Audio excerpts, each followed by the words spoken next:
Walong araw bago magpasko, tampok ang sari-saring style ng Belen sa taunang pong Belen Festival ng Tarlac. At Christmas animated show sa Pasig City, inilawan na rin. Narito po ang report.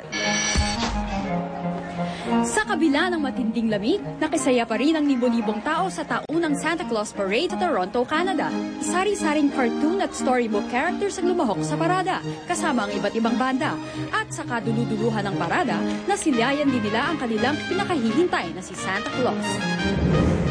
Pabonggahan ng Panang Belen ang iba't ibang bayan sa Tarlac. Bahagi ito ng taunang Belenismo Festival ng Lalawigan.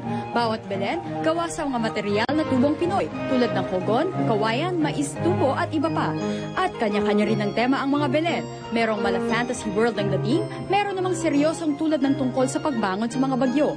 Bago magpasko, pipilian ang pinakamaganda at pinakamalikhaing Belen. Binuksan na rin ang animated Christmas show sa Pasig City. Pinamagatang Paskuhan sa Karnabal, tema nito ang pag-asa para sa isang maganda at masaganang kinabukasan.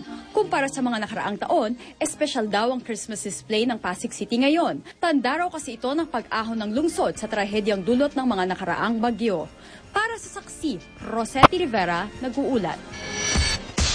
Susunod na eyewitness, tampok ang dokyo ni Sandra Aguinaldo ukol sa mga bigatin.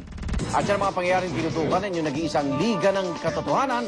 Ako naman, Arnold Clavio. Hatid naman ang balitang walang kinikilingan, walang pinoprotektahan, serbisyong totoo po lamang. Ako po si Mickey Morales. Hanggang bukas, sama-sama tayo magiging saksi.